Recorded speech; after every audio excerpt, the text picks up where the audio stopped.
Always an exciting time of year to get started. Obviously, a lot of work starting in January all the way back, months of trying to improve, right? Bigger, stronger, faster in the weight room, spring ball, summer, all of that. Definitely adds to the excitement is campus. Students back on campus, everything open up, first day of class. So there's a lot of energy around. I want to thank the fans that came out for Meet the Spartans last Thursday. I thought that was really a meaningful event for our guys to see the appreciation they had, and getting around our fans was big time stuff. Counting on a record-sized student section this coming Friday to add to our energy and creating a home field advantage, and looking forward to that. I think some unique, cool things of the tailgate at Munn Field that's going to take place on Friday. So just a lot going on to add to the excitement of this particular game and this season. I know our guys are ready to go out there with all the work they've put in. Haven't been able to talk about it a ton. We announced captains a while ago, but really proud of those 5 guys that'll represent us. Again, the team vote, the team comes up with this, and I actually did something on the side with the coaches, just kind of get their feel of where they would place it, and they had the same top 5. So that just confirmed to me that Jordan Hall, Aiden Childs, Matt Golbin, Quindarius Dunnigan, and Sam Edwards were the right choices for that. We will do an honorary captain weekly. I've always believed in that in regards to, we got a lot of guys that got votes, felt like they had influence or leadership on the team. Things take place during the year. Guys are doing great things, and we will continue to have that. You'll find out later in the week on who that is for this week. And so, like I said, a lot of work's gone into it, a lot of excitement, and we've got a lot of respect for our first opponent. I mean, Western Michigan coming in here, Coach Taylor does a nice job. You look at his background in 3 seasons, in his third year, got that team playing physical and tough. Obviously, we've been digesting all of their last season, what that thing looks like. We can go all the way to their first game last year at Wisconsin, went toe-to-toe. And so we got a bunch of respect for them. That gets a big-time back who can carry the ball against anybody.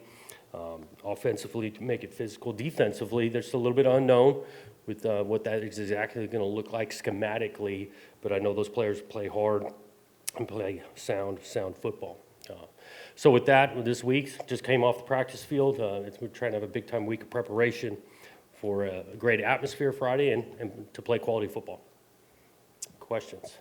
Hey, Jonathan, I'm right over here. Just real quick, do you have any guys, key players you don't expect to play on Friday night, Nakai, kickers, anything like that? Yep, I think Nakai will be a game-time decision. Actually took a few reps today, but that'll be a game-time call on him.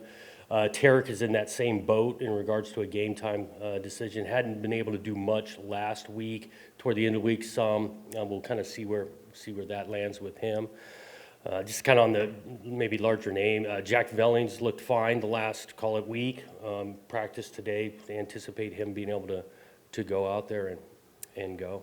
And then just is there like the biggest unanswered question that you're waiting to see Friday night, with all the work that you've put in to finally get out there on the field? Yeah, I mean, you're looking at all 3 phases and to see what it looks like, right? I mean, you think you implemented some things schematically, and we want to see what that is. I want to see a group respond. I mean, this thing is not a game of perfect. Football's not, and so there's going to be some ups and downs there in how we respond to that. I want to play sound football, clean football, right? Game 1s, you think about, first time in the atmosphere, whether we're talking penalties, mistakes, blown assignments, trying to keep those to a minimum. Because you want to play with some emotion. We talked about all this lead up and how exciting it is, how much work they put into it. But within, you want to be controlling that emotion, be able to execute. A little tougher parking out there today for the first time, and you mentioned the buzz on campus. Since you just came from practice, was there anything different about today's practice with the game 4 days away and this being game week than any other practice? You felt a little bit of excitement, energy, because it is game week, and we talked about that this morning team meeting, getting closer, right? And we're practicing on a Monday where we normally wouldn't because we're playing on Friday, so it's moved up a day, and so this is game week. Felt the crispness, and asked them to do that, to get in and out of periods and things, because class starts 12:40. They should be in class right now. It's 12:43. We had 50 guys that needed to get to class at 12:40, so we wanted to get them off the field. I know that was a little bit different. I'm curious, just first off, housekeeping question. If Tarek can't go on Friday, who's going to be the kicker? Blake will be the kicker if Tarek can't go. Martin's probably a week or two away. Got it. Yep. And then I'm curious, Western Michigan has still had their quarterback battle going on, and I'm curious how that affects you guys with the game prep, just as far as from the Yep. digest, how you prepare for it. Preparing for both.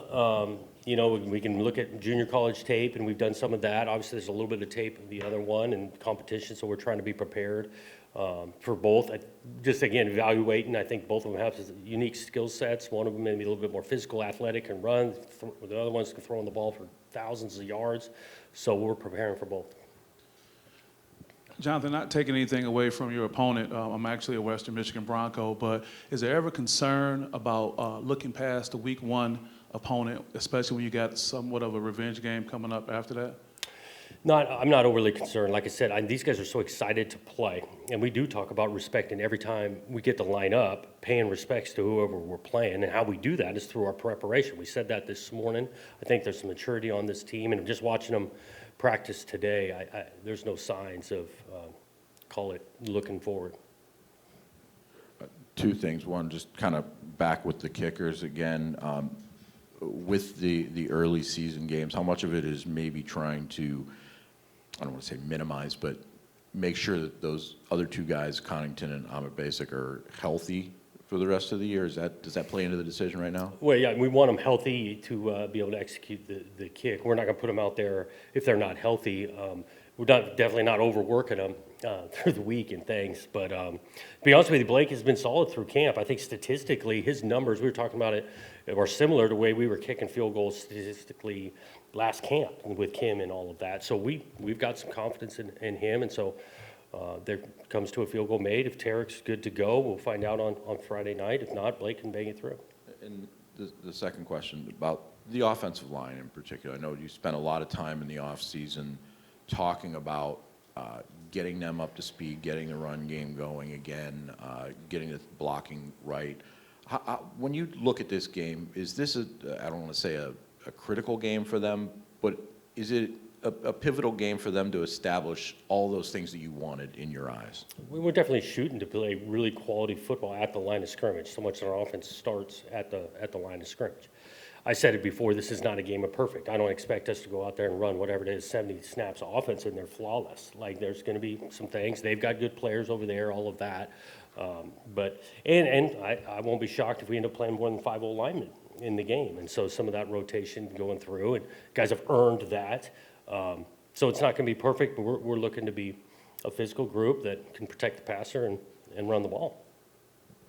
Coach, can you take us back to a year ago at this time, and what were the feelings for you and the emotion going into that first game, and maybe how it compares to now? Yeah, I mean, there's some similarities, to be honest with you. There's excitement, the buzz, all of that. School starting at home. There's some similarities there. I do think going into year 2, you're familiar with that feeling, the Spartan walk and what goes through. Obviously more familiar with the current team than we were, just because we've had more time with them and that kind of thing. Jonathan, 3 good to great Michigan State teams have really struggled with Western Michigan over the years. Is it easier when you're going against a team that this is such a big game for them, that you get them in the opener where you've got that excitement, than maybe get them later? Yeah, I don't know. I just know our guys are focused in their prep of Western Michigan. This is our first opportunity. We're only guaranteed 12 of those. Obviously, we won't want to be playing more than 12, but we're only guaranteed 12. That's been our mindset. We focus on, these guys are preparation for them. And a lot of that still bleeds into our focus on ourselves, our techniques, our schemes in game ones when you're less certain, right? There's not a bunch of, you're in week 6 and you got 5 games of tape of trusting your rules and focusing on ourselves. Coach, obviously Kelly and McCray are incoming transfers. How do you think their ability to play will impact the passing game? Yeah, I look forward to seeing those guys because they got skill set with their speed, the route running. I think both of them catch the ball naturally. I think McCray does a nice job interior getting open, whether we're talking option routes, running things off a linebacker. Kelly can take the top off, but he can do some stuff in the interior, a little bit larger frame. I throw Bullard in there. I'm anxious to kind of see what Bullard and Boyd bring to the table. 2 different skill sets there. Bullard, again, can go. Boyd, natural route runner, a little bit larger, catching radius to complement, obviously, with Nick Marsh out there. When I look through your captains, I see a lot of guys who've played a lot of football, prominent positions in this team. Then I look at Sam Edwards as a guy who hasn't had a whole lot of those snaps, and I think has filled a lot of auxiliary roles. So what's it like to see him recognized as a captain with this team and have that honored? Yeah, was really happy for him, proud of him, and I was glad because I do think you talk about like kind of a glue guy for the whole operation. Can do multiple things, special teams wise, but selfless. You see the looks he gives out at practice. He could go out there in the game and function fine on defense. We just got some guys in front of him. His influence within the locker room is real, and that's why he was the top vote getter we had on the team. He was the top, like number one, more Yep. than Aiden, more than anyone. Yep. Wow. You've said, starting over my words here, early preseason. You said last Monday you were going to meet with the DBs and sort of break some things down with them in meetings, and I'm curious what you took away from those meetings and what you're entering this week with. Yeah, they got with their coaches last week because we kind of break camp and then get into season prep. And so when camp ends, everyone sits down with their position coach. So those guys got with that, Coach Adams and Coach Adams, and dissected kind of where they're at, their role, what they work to improve on. We do think we've got multiple numbers that we can put out there. You play a lot of times, you got 5 DBs out there. Feel like the competition has created some depth, and we need to. We're going to play some good offense starting in week 1 with some talent and speed, and those guys being on the same page is vitally important. This is a pregame procedural question that may mean nothing, but I noticed last year, coming out of the tunnel, you don't lead your team out, unlike every coach I can remember. Is I there don't a know if it's every coach, but yeah, okay, yeah. I'm talking about my memory. Yeah. I don't know if it's significant. Is there a reason for that, or is it about the players, or what is that? I think we want to be player-led around the place. We talk about it, and captains be out in front. I'm sure there's some of me too, just safety, right, man? I'm not a great athlete anymore. Never could really run that well, get trampled over from behind. No, but I've always believed in the player-led piece, and you'll see the captains up front. You see our strength coach a part of that as well. The amount of time that guy spends with them. That's how we've done it. Western obviously has a little bit of questions at quarterback, I guess you could say. When you have the season opener now, and particularly with a team that has that position in particular up in the air, how much different is it maybe prepping in the modern era with all the portal movement versus maybe 5 years ago? Yeah, I mean, it's quite a bit different, not just the quarterback position, but you're tracking down tape from last year wherever they were playing, right? Whether it's junior college or they were back up at a certain spot, and then you look into the skill sets of the perimeter, of the running back, receiver, and well, he was at this previous place, and we've got the same thing going on our side. So it's quite a bit different that way, and then you do throw in a new defensive coordinator, so there's some unknowns that come with that. But I will say, even there's going to be some unknowns, even if system's been in place for 10 years, right? We're always looking at ourselves postseason, self-scouting, want to dabble in some new type of schemes. We're going to show some new stuff on Friday. Jonathan, I kind of want to ask something along those same lines. 4 or 5 years now into this sort of movement era, is there anything you guys have learned? Week 1, there's always going to be unknowns, like you said, there's always has been, but is there anything you guys have learned that's like, okay, maybe this is less important, this is very important in terms of trying to piece this together with so much movement? Right. Or is it just hard work and that's just... Yeah, it's not always easy. Because you get new players, you can't just sit and assume, oh, well, this guy's played college football 3 or 4 years. He knows these things. Like, we're back to ground level, substitutions, how we're operating on the sideline, timeouts, halftime, where do you go, what kind of adjustments, the communication, signals, like all of that is ground level every year.